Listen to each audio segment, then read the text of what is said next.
Ủa cái té tờ rái cái tao coi chết tao con á. Ok bon. Bonជួយអ្នក តែអត់ដាក់ខ្សែក្បាក់វាយំ อยู่ลานអូនមួយសិន Ok bon. អូខេបងទៅកមុនបងធ្វើតែគ្រឿង off road ទេឥឡូវបងចាប់ដើមមកពេញវិញ បាទបង បងចាប់ដើមធ្វើ review ឡានអីបដាដែរ ហើយបង ណែទៅឃើញ page បងហ្នឹងណា បាទបង ហ្នឹងហើយហើយវាស្របពេលជាមួយខ្ញុំត្រូវការឡានមួយតខ្លួនដែរសម្រាប់បងក្រុងនៅតែបងមាន pick up បងលេងគ្រឿង off road ទាំងអស់ហ្នឹង បាទបាទ និយាយទៅបើជិះឡាន EV ហើយជិះឡានសាំងទៅជាស្ទើរចិត្តវិញ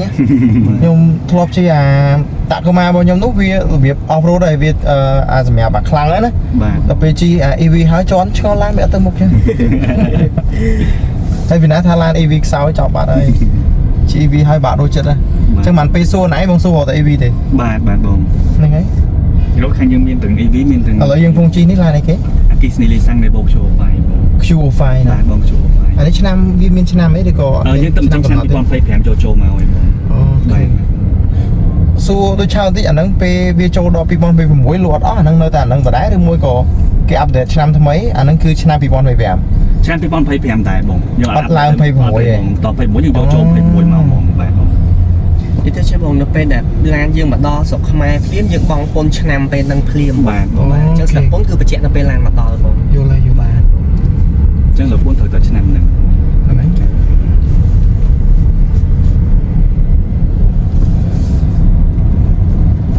យើងទៅបងនៅចិត្តហ្នឹងឯងទេបើសិនជាបងទៅពេលណាបងចង់តែអគ្គិសនីបងអាចយកជូន បែរជាមកវិញអានេះតម្លាក់បងនឹងផ្ទះដែរស្គាល់ឲ្យហើយសួរ បាទហើយកាមេរ៉ានេះច្បាស់តែចេះស្អីដល់ពេលដែលបងជន់ខ្លាំងកាមេរ៉ាវាបាក់ជូនបងតែបើចង់មកបងខ្ញុំចិត្តបើកនៅលើនេះមកតែនេះមានអូតូ record អត់បាត់ចាំបាច់បពាក់កាមេរ៉ាអី record អីអត់ទេបងដាក់តែ memory គឺយើងប្រើបានអញ្ចឹងបងមានបញ្ហាឬក៏អីផ្សេងអញ្ចឹងនេះគឺវាថតចុះឲ្យបង វាថតនៅក្នុងឡានណា បាទបងវាជាប់ឲ្យអត់ក្នុងឡានអត់ទេបងខាង ខាងក្រៅអញ្ចឹងមកថានេះវាទាំង record វាទាំងបង្ហាញ បាទបង អូពីអីឡានខ្លះគ្រាន់តែបង្ហាញអត់ record ទេ អត់ទេបងនេះ record បង អូខេបាទ ហើយនេះបញ្ជាដោយទូរស័ព្ទដៃបានមែនបងឃើញផ្សាយអត់ទេ Depol ឯងបង Depol អត់ទេអានេះបញ្ជាបងបញ្ជាឡានហ្នឹងបងប្រើទៅលើសោតែទូរស័ព្ទយើងប្រើអត់បានទេបង ឥឡូវវាលោត40មកតែមិញខ្លាចគេឲ្យត្រឹម40ហ៎ បាទបង ដល់វាចាប់បានវាឲ្យយើងជិះលឿនអូខេយើងភ្លេចមើល ព្រោះថាឥឡូវធ្វើ60ម៉ែត្រគេបត់លឿន តែវាអត់បិទលឿនអូតូទេ អត់ទេបង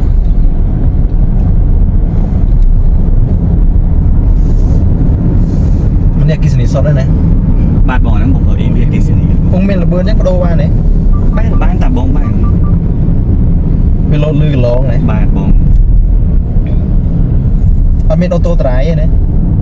ប្រភេទនេះវាអត់មានជាអូតូត្រៃបងទេបងវាហៅថា adaptive cruise control បង អូតូ pilot ហ្នឹងណា បាទបាទបងវាន័យថាបងអាចនិយាយបើខ្លួនឯងបានប៉ុន្តែក្នុងរយៈពេលខ្លី បាទបងនៅតែកាន់វាចឹង អូយ នេះបងប្រើ EV comfort តែបងប្រើ sport ស្ទុកជាងហ្នឹង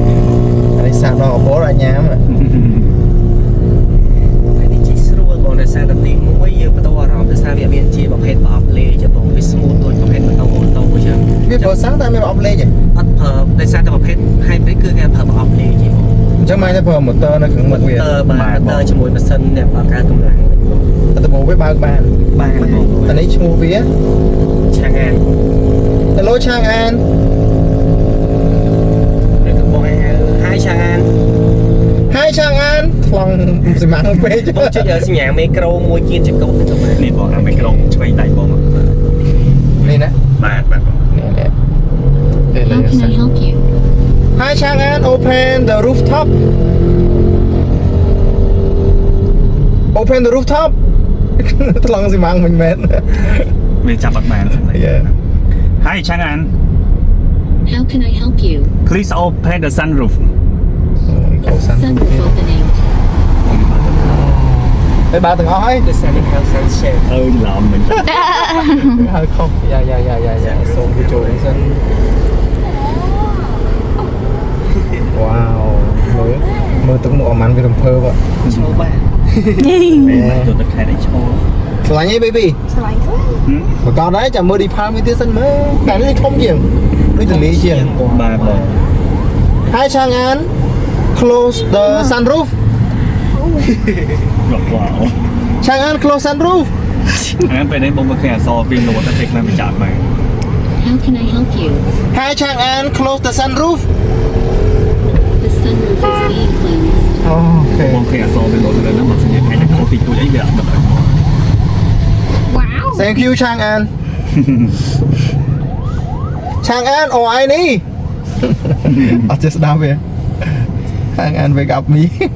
wake me up ហើយបងអាចបជាបច្ចេកពីចងាយក៏បានបងបជាវាទៅមុខខយអីបាន នេះអត់មានអារម្មណ៍ឯកោនេះនិយាយលេងមួយ Chang'an រហូតនេះ Chang'an open music អាតបជាប់ តបប្រាប់សិនអត់តមានទេ អានោះតមានហ្នឹងបើកចាប់បើកតបបើកសិនចែក ឲ្យសួរឈប់ឡើយតែយើងត្រង់មកទៀតហើយយើងបត់ដល់វិញបានអត់អីទេ បាទបងអាចទៅដល់មុខតិចទៅវាផ្លែតលាមួយ បានបង ហ្នឹងហើយយើងឆ្ងល់យើងសួរក្នុងឡានដូចសុបាយចិត្តជាងយើងនៅនោះនៅនោះដល់ឆាប់ដឹងជាងឆាប់យល់ជាង បានបង តើនេះទលាជាងតែនេះអត់មានជើងលើកដែរនៅទី អត់ កែ មានរកជើងទេបងអានោះបានមានបង ចុះលក្ខណៈធានាវិញអានោះវាពិសេសមិនខ្លះហ្មង តែទៅនឹងការធានាគឺយើងធានា8ឆ្នាំទៅលើម៉ាស៊ីនមកតាបងយើងបងហើយដល់ពេលផ្នែកផ្សេងទៀតគឺយើងធានាកាត់ទៅតាមឆ្នាំដល់ពេលដែលបងយកកុងត្រាទៅគឺយើងចុះជាលក្ខណៈអក្សរនៅក្នុងកុងត្រាជូនបងហ្មង អញ្ចឹងហ៎ បាទបងអញ្ចឹងតែ ចុះស្អីខ្លះដែលធ្វើឲ្យដាច់ធានា តែទៅនឹងការកែច្នៃបើសិនជាអូម៉ាណាវាអាចនឹងពិសេសដល់ថាឆាករបស់យើងនៅពេលដែលយើងបងធ្វើការកែច្នៃទៅផ្នែកណាមួយវាអាចធានានៅផ្នែកហ្នឹងណាអូម៉ាមុនទៅលេងទៅលើអូម៉ាឡានយើងមានកង់មុនទៅលេងទៅលើកង់អញ្ចឹងតែទៅនៅផ្នែកកង់ហ្នឹងយើងលេងមានធានាជូនបងហ្នឹងតែអីផ្សេងយើងនៅធានាជូនបងធម្មតា អូយើងអត់ធានាទៅលើកង់បើយើងលេងកង់ បាទបងជិះលេងលើណាយើងអត់ធានាលើហ្នឹងឲ្យតែមានការខែតម្រូវខុសពីតម្រូវដែរតែគាត់ថា លើកលែងទៅសបកកង់ បើសិនជាក្រុមហ៊ុនផ្សេងបើសិនជាបងលេងទៅកន្លែងណាមួយវាដាច់ទៅទាំងអស់ហើយវាហូរទៅទាំងអស់ហើយតែខាងគាត់អត់ទេបងលេងផ្នែកណាដាច់ផ្នែក លើវាលោតស្អីគេវាសេទឺតអីគេ ខ្សែក៏បាន អូអ្នកក្រោយដែរ មកលើខាងកន្លែងបត់ស្ដាំខាងមុខហ្នឹងបងកន្លែងមានផ្លែតលាបងស្ដាំហ្នឹងបងជឿថានៅកន្លែងបន្ទោបត់មិន អូខេគៀកពេក កន្លែងនេះស្រួលបងតែ ឆាន អូខេមានតុកមួយយ៉ាំឌីសិនលឿនណាស់មួយទៀតក៏ប្រហែលជាពិបាកហ្វ្រាំងដែរ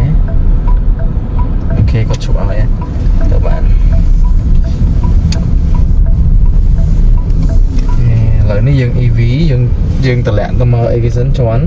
បងមកទៅណាក៏បានដែរ អញ្ចឹងបងមិនបាច់ចាំចាប់ប្រាំងទេណា បាទ គឺចំណុចពិសេសវាណា បាទបង វាអូតូអានេះគឺ hybrid បាទបង អញ្ចឹងយើងប្រើ hybrid វាចូលព្រាមហើយណាបាត់មកស្ទុះទេ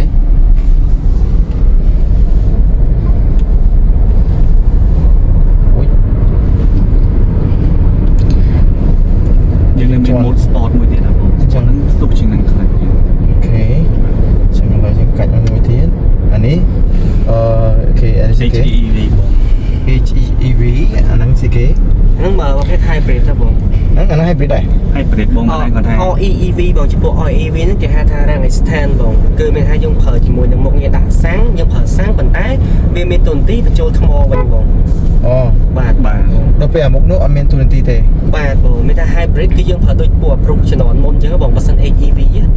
HEV បែរថាវាសាកក៏សាកអស់អង្គុយចូលសាំងអស់សាំងចូលអង្គុយខ្លួនឯង បាទ អានេះបែរថាទាំងសាកទាំងអីចឹងនេះអាចស៊ីសាំងជាង បាទបង ព្រោះវាតឹងរហូត បាទបងគឺវាប្រើសាំងអូតូម៉ាទិក អញ្ចឹងមិនពេលយើងជិះទៅយើងមានអារម្មណ៍ថាម៉ាស៊ីនអត់ដាក់ទេប៉ុន្តែដូចមានទម្ងន់ជាងមុន បាទ បែរថាវាបតឹងជាមួយម៉ូទ័រដើម្បីសាកអញ្ចឹង បាទ អូខេយល់ហើយអញ្ចឹង EE ហ្នឹង EV ហ្នឹងបែរថាហ្នឹងសម្រាប់សាក បាទបង យើងពត់មកជុំទៅចេះវិញណា បាទ បាច់ពត់អញ្ចឹងអត់តន់ចូល sport mode ទេឥឡូវយើង មុនទៅចុចលើអេក្រង់ ជាទីក្រុងដោយសារជាបងប្រភេទនេះគឺយើងមានថា mode ចំនួន4 mode ចំនួន4ហ្នឹងគឺមួយមាន eco មាន comfort មាន sport បាទ បាទអញ្ចឹង4ហ្នឹងគឺយើងអាចសេរីបានទាំង3ហ្នឹងទៀតបង បាទ បាទ ចង់ ឥឡូវយើងចង់ដាក់ sport យើងចុច មួយ ចុចឡើងរូបឡានទៅបងនេះគឺឡានខាងឆ្វេងដាច់ដល់បាទ អូខេ បាទ តែចុចខាងនោះចុចខាងក្រោម ខុសវិញ នេះ មួយទៀតបងបំបែ អូខេ ហើយបង អត់មានមិនទេ ពីខ នេះបងវា call center បង វាត្រូវយើងឈប់សិនហ្នឹង បាទហ្នឹងហើយ ប្រហែលជាតម្រូវព្រោះហ្នឹងវាបដូរអីវា បាទមកវាថាដូរ mode យ៉ាមានអីទេ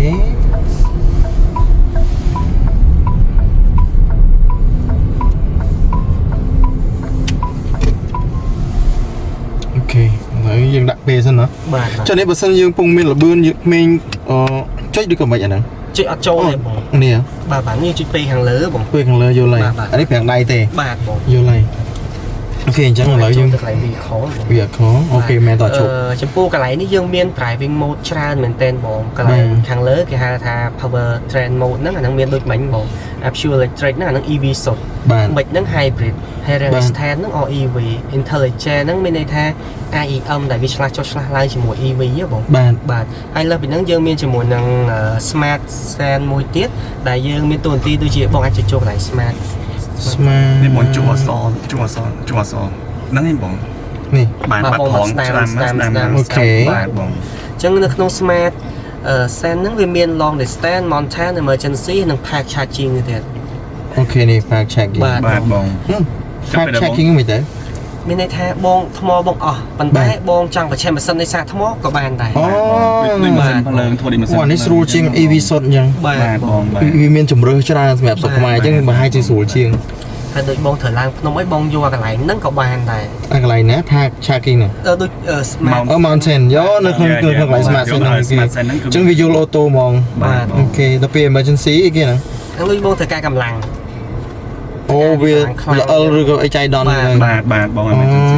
long distance អាហ្នឹងស៊ីតិចស្រួល បាទ ចុះឥឡូវចូល sport ណាយើងខ្ញុំ ចឹងឧទាហ sport រណ៍ sport យើងអាចប្រើបានសម្រាប់3មុខងារខាងមុខមាន pure electric mic range អូខាងលើនេះវិញណា ចូលក្នុងណាមួយក៏បាន អូខេ បាទ បងចូលក្នុងមួយ អាមួយណាខ្លាំងជាងគេ វាតាមមុខងារ បងនេះ sport pure electric នោះបានតែម៉េច EV សុទ្ធបង អូខេបានតែ sport ដែរប៉ុន្តែប្រើកម្លាំងរបស់ EV អា បាទ គួយ ហើយបងអាចចូល pure electric នេះសិន យើងមួយសិន ចឹងហើយខាងក្រោមវាមានកន្លែងនេះបង បងឃើញ comfort sport អីអត់បងខាងក្រោម conversation បាទ comfort កបហើយនឹង sport និង ចូល sport sport ហ្នឹង យក sport អូខេ បាទ អូខេ បងនៅខាងលើនោះវាលោតទៅ EV sport ហ្នឹងហើយបងនៅ ខាង លើ ក្រោមហ្នឹងបង អូខេ បាទ មកខាងនេះវិញ អញ្ចឹងបងមកកណ្ដាលវិញវាលោតទៅពីមុខសាក់ដូងកន្លែងទៅជា comfort វិញហ៎បង អូខេឡើយយក comfort ចឹងវាលត់ comfort ទៅនោះដែរ អូសบายលេង ចឹងមកដាក់ sport មកបងចង់ដឹងថាវាមិនចាស់បងចូលចុ អូ ះ ខេអានោះ EV comfort វិញបាទបើ EV សុទ្ធហើយហ្នឹងណា បាទបង អូខេ ហើយបង អញ្ចឹងនៅក្នុងមានមួយហ្នឹងវាមាន3នៅក្នុងហ្នឹងទៀតបង អូខេឡើយយើងចូល sport សិនដើម្បីយើងតេស្តមួយសិនណាអញ្ចឹងវាចូលហ្នឹងហ៎ បាទបង អូខេអញ្ចឹងកន្លែងនេះពេលចុះពេល sport យើងចង់ចូលបន្ទាន់យើងត្រូវចុចអញ្ចឹងឬមួយក៏មានកន្លែងពិសេសវា អាហ្នឹងយើងត្រូវឈប់ដូរបងបាទដោយសារយើងអាចដូរបានតែមុខងារ3ហ្នឹងសិនទេ ដោយសារសម្រាប់សមត្ថភាពណា បាទ សមត្ថភាព បាទបង អូខេមួយសុកស្រាវលឿនហ្នឹងខ្លាច control អត់ដឹងយ៉ាងដែរ នៅមួយដោយសារពួកនេះយើងត្រូវដូរក្នុងអេក្រង់បងអញ្ចឹងយើងត្រូវឈប់សិនអញ្ចឹងណាបងវាសុវត្ថិភាពជាង អូខេឥឡូវយើងចូល sport ហើយយើងរកផ្លូវទលេទីសិនចូលទីសិនដាក់ខ្សែវ៉ាត់នៅបុកពោះមិនទេនេះអូខេជន់កប់ផ្លែតបានទេ បានបងអត់អីបង អូយងើយអូខេអត់អីឡូយដែរតែនេះឡានយើងបែប family ផងងើយប៉ុណ្ណឹងបើគេធ្វើរបៀប sport ចំទៀតនឹងប៉ុណ្ណានេះមួយទៀតអូយ បង មានតែបញ្ចូលសលេងក្រោយទៀត បងតែជាមួយនឹង Depol គឺស្ទុះជាងនឹងទៀតដោយសារតែវាប្រើជាមួយ rear wheel drive ខ្ញុំតាពិតខ្ញុំចាប់អារម្មណ៍ Depol ខ្លាំងដោយសារ Depol វារៀបចំ comfort សម្រាប់មនុស្សស្រីមនុស្សចាស់ច្រើនណា បាទ ប៉ុន្តែពេលមើលពីក្រៅឃើញដូចទលាយប៉ុន្តែ Depol ចូលក្នុងទលាយតែមើលពីក្រៅឃើញតូច ដោយសារតែជាបង Depol យើង design បែបឡានកម្ពស់វារៀងទាបហើយវារៀងទាបប៉ុន្តែបើនិយាយពីតតឹងនិងបដ ாய் វារៀងវែងបាទបដ ாய் វារៀងវែងជាងនេះបងតតឹងក៏រៀងធំជាងដែរប៉ុន្តែកម្ពស់រៀងទាបជាងអញ្ចឹងយើងមើលទៅឃើញឡានហ្នឹងគឺទូចប៉ុន្តែពេលបងចូលមកខាងក្នុងគឺទលាយ ចឹងឆាងអានមានប្រហែល brand លើហ្នឹង ចំពោះបច្ចុប្បន្នហ្មងយើងមានឆាងអាន Nevo ឆាងអាន Depol និងឆាងអាន Avatar បង អូ បាទតែសម្រាប់បច្ចុប្បន្នក្រុមហ៊ុនយើងយកមក3សិនបងឆាងអាន អវតារនឹង Depol តែមួយទេ តែមួយទេបង មួយដល់បង អូគ្រាន់តែយើងហៅអវតារចឹងទៅ ចំពោះ Avatar យើងអត់ទាន់សុំសិទ្ធគេមកបានទេបង អូ បច្ចុប្បន្ន ចឹងបានអត់ទាន់មកចឹងឃើញមានជានៅក្នុងស្រុកហើយ ចឹងគឺ Grey Market បង បានន័យថាគេយកចូលមកដល់ខ្លួនឯងអូ គាត់យកមកក៏គាត់យកពី dealer នៅចិនដែរបងអត់បានយក ពេល ពី គាត់ រោងចក្រ ខូចពេលអីគាត់បានអីធ្វើបើអត់មានកំហុសអត់មានអី គឺគាត់ទៅរកនៅខាងការ៉ាស់ហ្នឹងបងអញ្ចឹងបើនិយាយពី service គឺអាចថាពិបាកមែនទែន យល់ បាទបង ខាតពេលហើយបើសិនយើងចង់បានយកមកស៊ីឬក៏ការងារប្រចាំថ្ងៃអីវាមិនមែនរបស់ក្រុមហ៊ុនណា បាទបង បាទយល់គេមិញយើងចូល EV Sport ហ្នឹងយើងអត់ទាន់ចូលលើគេនោះទេមេទីមួយទៀត បងអាចតែជាមួយនឹង យើងចុចបានទេពងជាយ៉ាង ចុចបានបងបាន បានទេណាអូខេ ជាប្រភេទនេះក្នុងក្រុមបងអាចប្រើជាមួយនឹង EV អានេះ អាគុយវាបានប៉ុន្មានគីឡូ 18បង ហ៎ 10ទៅក៏គីឡូរែង អូគីឡូរ៉េងបាន125 បង 125គីឡូម៉ែត្រណា បាទហើយបើ capacity អាគុយវាគឺ18គីឡូវ៉ាត់មក បាទបាទ អូខេចឹងបើប្រើក្នុងក្រុងមួយថ្ងៃមិនយូរអត់អស់ទេអញ្ចឹង អស់ហើយ អត់ បើតែនេះអានេះសាកនៅខាងក្នុងផ្ទះយើងក៏បានសាកគេក៏បានហើយត្រូវទិញដុំវាក្រៅមែនបងវា ចំពោះនេះបងយើងប្រើជាមួយនឹង mobile charger តែមួយទេអញ្ចឹងអាហ្នឹងគឺបងដាក់តាមខ្លួនបាន អូ បានសាំងនៅផ្ទះក៏បានមួយយកតាមខ្លួនក៏បាន យើងដោតជាមួយនឹងតាមផ្ទះស្ថានភាពអីបានដូចគ្នាណា បានបង បាទ អូហើយអាហ្នឹងដោតទៅវាលោតគីឡូនៅលើដុំហ្នឹងហ៎ វាបង្ហាញនៅក្នុងតាប់ឡូឡានបង ម៉ានគីឡូម៉ានគីឡូ បាទបង អញ្ចឹងខ្ញុំនិយាយនេះសួរនៅឃើញយើងទៅទស្សនៈអីអញ្ចឹងណា បាទ អញ្ចឹងទៅយើងដោតហ្នឹងទៅមួយគ្រួសារយើងគេងនៅក្នុងផ្ទះទៅដល់ពេលក៏ស្អែកព្រឹកឡើងយើងមានគីឡូហ្នឹងយើងគិតលុយឲ្យគេគីឡូព្រោះអ្នកខ្លះក៏អត់ដែរឃើញចំដោតឡានអញ្ចឹងអស់ភ្លើងទាំងអញច្រើនណាអញ្ចឹងអញ្ចឹងមកវាលោតគីឡូស្រួលយើងខ្ញុំគិតលុយឲ្យក្រៅអត់អីគិតគីឡូហ្នឹងទៅ អ្វីដែលសារតឡាននេះទំហំមកវា18គីឡូបងអញ្ចឹងបើសិន18គីឡូយើងគុណនឹង7រួចថា15000នេះអស់ហើយបងអត់ដល់ ពេញបាទ បាទបងច្រឡំប៉ុណ្្នឹងហើយបង កពតទៅវល់ល្ងាចបានហើយអញ្ចឹង បាទ ទៅកពតហើយសាកមកពេញមកវិញហើយទឹកឆ្អែតបាត់ ដូចកាហ្វេប្រភេទនេះបងប្រើរៀងចំណេញជាងឡាន EV ដែលសារតែវាអាចប្រើសាំងជំនួសបានបង បានបាទបាទ ជាមួយ ចុះសាំងបើយើងប្រើសាំងសុទ្ធវិញអញ្ចឹង100គីឡូវាស៊ី1លីត្រមកនេះ ប្រភេទនេះបើយើងស៊ីចន្លោះ3ទៅ4លីត្រទេបង 3ទៅ4លីត្រទេ បាទបាទដែលសារតែវាមានមុខងារ hybrid ជំនួសអញ្ចឹងណា បាទចន្លោះ3ទៅ4លី វា ត្រ សំចៃ ខ្ញុំស៊ីតិចជាងអប្រុសទៀត អាហ្នឹងយើងតេស្តនៅក្នុងមានន័យថាគេហៅថាផ្លូវតេស្តបងបើសិនបងជិះលឿនតាមការបបងវាអាចលោតដល់5 6ថែបង បាទនិយាយបើនៅក្នុងចន្លោះ5គឺតិចហ៎ បាទបាទនិយាយទៅ តិចទេ គឺ ព្រោះទំហំវា ធំ រៀងវាអត់សមស៊ីតិចដែរ អាចចន្លោះ5 6ហ្នឹងឯងបង បាទសាំងពេញនេះប្រតនៈគិរីលើ ដូចបង្ហាញខាងលើបងយើងជិះក្នុងក្រុង100គីឡូស៊ីតែ6លីត្រទេបង បាទ បាទហើយយើងតេស្តក្នុងក្រុងផងបងអញ្ចឹងវាបង្ហាញestimate ហ្នឹងរៀងធំអញ្ចឹង ចុះ default យើងសាកពីណាបាន default អាចសាកបានបងតែដោយសារតែលើឡានយើងជាប់តាំងអញ្ចឹងអាចថ្ងៃស្អែកទេបងតំណេបងឬក៏ថ្ងៃហ្នឹង ថ្ងៃហ្នឹងប្រហែលជាល្ងាចអីអាចប្រហែលជាមិនយកមកផ្ទះបងមកឲ្យម៉ាក់គាត់សាកម្ដង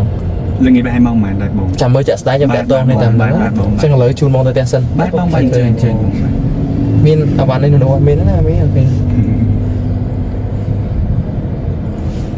បងដែលសារតែបងកំពុងដើរមើលឡានអញ្ចឹងចង់ឲ្យបងស្គាល់ឡានខាងបងណាហើយអញ្ចឹង តែសម្រាប់បងឥឡូវហ្នឹងបងមើល EV សុទ្ធក៏ប្រភេទ hybrid ជាងបងតាមចិត្តបងដែលស្រឡាញ់ជាងណា បើតាមចិត្តដែលចង់ហ្មង EV EV បង ប៉ុន្តែដល់ពេលការប្រើប្រាស់យើងគិតសម្រាប់ប្រើប្រាស់ហើយសម្រួលដល់ក្រុមគ្រួសារគិតដក hybrid បាទ បាទ ភាសានៅឃើញភាសាខ្ញុំភាសាចុះខេតដែរហើយឥឡូវផ្លូវរបស់យើងអត់ពិបាកដូចមុនទេ បាទបង ផ្លូវរបស់យើងសិតតែឡងអស់ហើយស្រួលអស់ហើយណាភាគច្រើនណា បាទ អញ្ចឹងបើយើងជិះ hybrid យើងអត់សូវមានកង្វល់សម្រាប់រឿងសាកតាមផ្លូវឬក៏ខ្ជិលហ្នឹងហ្នឹងឥឡូវអង្គុយសាកឥឡូវអីសុបាយជុំគ្នាផ្លេចសាកផ្លេចអីអញ្ចឹងណាអញ្ចឹងយើងចង់កន្លែងណាក៏មានការ៉ាស់វាទលំទលាយ ទៅបង បើចាំយូរម៉ោងប៉ុន្តែបើនឹកឃើញរឿងចំណេញដោយសារនៅផ្ទះមានឡានសាំងមួយហើយនោះ បាទបង ដល់ពេលអញ្ចឹងនឹកឃើញប្រើ EV មួយទៅវាដូចចំណេញជាងយើងមិនខ្វល់ហ្នឹង និយាយទៅប្រភេទហ្នឹងបងអាចអាស្រ័យលើការពេញចិត្តរបស់បងឯងបងដោយសារតែបើនិយាយពីយកដូរមក EV ហ្មងគឺយើងដោយសារជាបងបច្ចុប្បន្នយើងមានឡានសាំងហើយ hybrid ហើយមិនដល់ EV អញ្ចឹងបើសិនបងដូរមកដល់ EV ភ្លាមអាចថារៀងដំបូងយើងពិបាកអញ្ចឹងណាបងបាទតែបើសិនយើងប្រើមួយរយៈគឺយើងស៊ាំឲ្យបងដោយសារបច្ចុប្បន្នតាម fast charge គឺមានច្រើន station ណាបងបាទមានច្រើនមែនទែន ខ្ញុំគិតចឹងដែរបើចិត្តរបស់ខ្ញុំចាប់អារម្មណ៍មួយ EV មែនតើ បាទបង ហើយម្យ៉ាងទៀត EV មិនបាច់ខ្វល់រឿងដូរប្រេមសិនដូរអីញ៉ៃ បាទបង ហើយបើយើងនិយាយទៅណាមួយយើងប្រើប្រចាំថ្ងៃទេបងប្រចាំថ្ងៃគឺយើងមានជាមួយនឹង home charger ដែលយើងតម្លៃ free ជាបងនៅផ្ទះមួយស្រាប់ហើយ បាទ អញ្ចឹងយើងដល់ផ្ទះយើងដើរចោលអញ្ចឹងណាបង បាទពួកនេះវាលោតភ្លាមនេះដល់ពេលយើងសញ្ញោភ្លាមវាមើលជារៀងអោ បាទ អត់ដឹងប្រេពុននឹងអីហ្នឹង វាថាវាមានច្រើនជាងបើសិន EV ទេបងបាទហើយបើយើងនិយាយពី in term នៃពីរហ្នឹង EV វាទៅ technology ច្រើនវាទំនើបវាអីអញ្ចឹងណាបង បាយជាឡាន អូខេអានេះយើងបត់ឆ្វេងអត់ខុសទេ គាត់ឆ្វេងអត់អីទេបង អូខេ បាទ ឆ្លងរកជី 3D មិនវិញទៅ សិននេះវាចាប់ពីលើវិញបង អូចាប់ឃើញឡានយើងហ្មងហ្នឹងបាទ ចឹងបងខ្លងមានតែពីរយ៉ាងទេ បាទបង មក 2D ស្រួលជាងមែន បាទបង ក៏បងចូល setting បង setting ខាងក្រោមគឺបង បងទៅ default វិញបងដោយសារតែចេះបងឥឡូវខ្ញុំនៅ Thailand ជាមួយភ្ញៀវមួយ plan អញ្ចឹងណាបងតតបងយើងចាំអូនភ្លេចបើសិនជាបងមកឆាំងអានហ៎ ទៅយើងបងបើក៏បង បងមកឆាំងអានហ្មងស្រួលគ្នាខ្ញុំ កុំមុនគេបាត់រងហ្មងដូចអត់ចង់ទៅផ្ទះតែចង់ បងអង្គុយលេងសិនក៏បាន បងបង មែនអើយបងអង្គុយលេងជិលនៅឃើញគីឡូទៅមកកន្លែងទៀតមើលឡាន default ហ៎ បាទ អត់ទេចាំឲ្យបងគាត់មក ឡាននៅមុខនឹងស្រាប់ទេបង បាទ បាទ ភាសា default នៅជាប់រវល់ហ៎ បាទ អូខេនេះយើងមកអត់អីទេយោយ តែសម្រាប់ EV ឥឡូវក្នុងចិត្តបងមានក្នុងនេះបងមានប៉ុន្មាន model ដែរបង សួរកំហុសផ្សេងហ្មងហ៎ បាទបង និយាយជាក់ស្ដែងដោយសារតែ BYD វា worldwide អញ្ចឹងណា បាទបង អញ្ចឹងនៅក្នុងចិត្តរបស់ខ្ញុំបានសម្គាល់ BYD បានដែរ បាទ ហើយនៅក្នុងគម្រោងលុយប្រើប្រាស់មែនតើនៅចន្លោះ 30000 និង 20000 32000 បាទដល់ពេល 30000 20000អញ្ចឹងយើងចាប់អារម្មណ៍អា Silent 5ហើយនិង Auto 3 Auto Series បាទ Auto 3ដោយសារ Auto 3វា EV សុទ្ធណា បាទ វា EV សុទ្ធដល់ពេលបតាក់មាត់ជាមួយអូនទៅហើយឆាងអាននៅចិត្តផ្ទះទៀតក៏ចាប់ផ្ដើមឈានមកមើលឆាងអានឥឡូវហ្នឹង បាទ ដល់ពេលចាប់ផ្ដើមកាន់ឆាងអានឥឡូវក្នុងធុងពងបុក តើបង ហ្នឹងហើយពងបុកទៅមិនព្រោះឆាងអានវាសើ30000លើអស់វាច្រើន បាទបង តាមពិតវាអត់អីទេវាស័ក្តិសមនឹងតម្លៃទេប៉ុន្តែគ្រាន់តែថាវាខុសគម្រោងរបស់យើងប្រើប្រាស់ ខ្ញុំ តើបង ដល់ពេលអញ្ចឹងយើងត្រូវសិក្សាលម្អិតតែមែនតើព្រោះយើងបន្ថែមលុយក្នុងការទិញហើយបើ បាទបងដោយសារបាត់ចិត្តយើងមានច្រឡោះប៉ុណ្ណឹងចឹងវាគាត់ថាតម្រូវអញ្ចឹងណាបង ដោយសារដោយសារ default បង តែបើយើងនិយាយទៅបងចំពោះបច្ចុប្បន្ន Auto 3ដូចជាអត់មាន model ឆ្នាំថ្មីទេបងបាទដោយសារតែគាត់ការផ្ដោតលើ Auto 2វិញ Auto 2តម្លៃល្អប៉ុន្តែរៀងទាបរៀង ទៀបទៀបទួយអត់អីវាស្អាតរៀងវា cute ខ្ញុំចូលចិត្តប៉ុន្តែបញ្ហាអាគុយវាតិច បាទ400គីឡូវិញ អត់ដល់ទេអត់ដល់ទេ អត់ដល់ទេ អត់ដល់300ជាង បាទ អញ្ចឹងទៅបើសម្រាប់ក្រុមអត់អីទេប៉ុន្តែតម្លៃខ្ញុំឡានស្រួលហើយចុះខែដែរឡានស្រួលចុះខែស៊ីសងតិចទៀតហ៎ហើយខ្ញុំអ្នកធ្វើអ្នកនិពន្ធហើយឥឡូវនេះខ្ញុំចាប់ដើមធ្វើ content ទៀត បាទ ថតវីដេអូថតអីនឹងខែយកអាវ៉ាន់យកអីចែកក្មេងៗតិចតួចរហូតអញ្ចឹងណា បាទ អញ្ចឹងវាជារឿងសំខាន់សម្រាប់យើងដែលយើងត្រូវមានឡានដែលសមใจហ្នឹង បាទ ហើយសំខាន់ផ្លូវឥឡូវវាអត់ដូចមុនទេខ្ញុំឥឡូវយើងបើនិយាយថាយើងបួសណា បាទ បើក៏មុនវិញខ្ញុំអស់3គ្រឿងហើយឡានសិត off road ហើយខ្ញុំជិះមានអាលិចទឹកបាត់ក៏មានវីដេអូចាស់ខ្ញុំ បាទបង តាំងពី10ឆ្នាំមុនលិចទឹកបាត់ផងអីផងអញ្ចឹងឡើងម៉ាក់ចាប់សញ្ញេឥឡូវម៉ាក់គាត់ឆ្លាញ់កូនពេកគាត់ចាប់សញ្ញេឈប់ឲ្យជិះអារបៀបកាយពេកតែឥឡូវប្រទេសយើងស្អាតហើយផ្លូវគេរៀបអភិវឌ្ឍអញ្ចឹងខ្ញុំនឹកឃើញដល់ឡានអគ្គិសនីនឹងឡានណារបៀប comfort របៀបស្រួលខ្លួនអញ្ចឹង បាទបងនិយាយទៅបងអ្នកស្រឡាញ់ពួក off road អញ្ចឹងពេលបងដូរមកប្រើប្រភេទ off comfort វិញបងផ្លែអារម្មណ៍ច្រើនហ្មង បាទ បាទបងទាំងការបើកបរទាំងអង្គុយគឺវារៀង comfort ហ្មងលេងដូចមុនណា បាទ បាទបងហើយបើយើងនិយាយទៅបងខាងយើងគឺច្រើនយើងផ្ដោតសំខាន់លើ interior ខាងក្នុងយើងព្រាផលិតជាមួយស្បែកដែលមានគុណភាពអញ្ចឹងណាបងអញ្ចឹងបាទយើងខ្ពស់តិច បាទ តែបើជាមួយនឹងបច្ចេកវិទ្យាគឺធានាជូនបងដំណើរហើយតែវិទ្យាថ្មីថ្មីអញ្ចឹងណាបង បាទ បាទ ជំនួសវិញខ្ញុំត្រូវជួបប្រហែលជា2-3ក្រុមហ៊ុនទៀតតែមើលគេមានអាលក្ខខណ្ឌណាតម្រូវឲ្យយើងស្រួលព្រោះវាគិតមែនតើបើសិនខ្ញុំបានឡានណាពេលដែលខ្ញុំចេញថតឡានហ្នឹងជាប់មកខ្ញុំជាងគេ តោះបាទ អញ្ចឹងវាចង់មិនចង់យើងត្រូវតែផ្សព្វផ្សាយគេអូតូហ្នឹង តែខ្ញុំ fan មួយឯងដែរ អរគុណប៉ុន្តែពេលច្រើនគេស្គាល់ fan ជាមួយនឹងចម្រៀងខ្ញុំស្គាល់ រៀងបង I'm sorry ណាមិនល្បី បាទ ឆ្នាំបត់ខ្ញុំវិញក្រៅគេសុំមុនងាយហ្មង អរគុណដល់វគ្គក្រោយនេះឥឡូវធ្វើតែ content វាច្រើនណាខ្ញុំស្ទង់សិនមកវឹកមុនឪពុកខ្ញុំការគាត់នៅរស់ខ្ញុំចំណាយពេលមួយគាត់នៅចកាច្រើនណា បាទ ដល់ពេលអញ្ចឹងទៅខ្ញុំអត់ខ្វល់រឿងផ្សេងខ្វល់មានពេលវេលាគ្រប់គ្រាន់ជាមួយអ្នកផ្ទះ បាទ ដល់ពេលឥឡូវគាត់ខូចហើយអញ្ចឹងដល់ពេលវេលាយើងត្រូវចាប់ផ្ដើមអីសម្រាប់ខ្លួនឯងម្ដងអញ្ចឹងអញ្ចឹងបានត្រឡប់មកក្រុងវិញចាប់ផ្ដើមមួយសិល្បៈមួយអីវិញធម្មតា នៅខេត្តបងនៅដល់ណាវិញដែរបង បាទ នៅខេត្តទៅបងនៅដល់ ចកា បាទបាទ ចកាខ្ញុំនៅជើងភ្នំគិរីរម្យជិះផ្លូវលបឿនលឿនស្រួលមែនទែន40នាទីហ្នឹង ចិត្តដែរបង ស្រួលមែនទែនមិនបើចង់ទៅលេងកំហុសណៃកម្មវិធីទៅមានកាយៈមានអីទៅគេង free អត់គិតលុយទេណា បាទ ទៅគិតឲ្យមាននិយាយមែន បងបើជា resort ឬក៏មិនក៏បង ត្រៀមបើកជា resort ត្រៀមបើកជា resort មានស្ទឹងមានទូកាយៈអីកន្លែងហ្នឹងដាក់ឈ្មោះចំណូលចម្បក់ក្នុង page មានប៉ុន្តែឥឡូវអត់ទាន់មានសកម្មអីដោយសារខ្ញុំមកនេះណាប៉ុន្តែបើយើងចង់ទៅគេងលេងបោះតង់អីនឹងជើងភ្នំបានអត់អីខាងកំហ៊ុនអីអាចអញ្ជើញទៅលេងបានអត់បញ្ហា ខាងនេះចកាយគេវិញដែរបង ខ្ញុំដាំដូងនៅហ្នឹងដូងកោបដូងខ្មែរលេគ្នាពេញហ្នឹងឯង ខាងនេះស្បូវ មានប៊ឺមានអី បងមានប៊ឺទេបង បាទមានចិត្តទឹកជ្រោះចម្បក់ទៀត chi cô yun chi ai tới vái này bị đám cái phở giá nó stop bát ok bị đám cái phở đi nhưng bọt chụp tên thì sao bát ok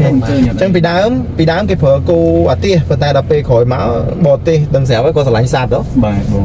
តអត់ប្រើគោអត់ប្រើពតខ្លាំងឯកើតម៉ែយើងដល់ប្រើពតទៅពួកគាត់យំឲ្យគាត់ខឹងថាជីគេឲ្យប្រើអីចឹងទៅគេបដូរបដិបត្តិហ្នឹងប្រើគោយន្តវិញកំពុងគេយកឡានមកឲ្យមើលដល់ផ្ទះលើមកនិយាយពុំមើល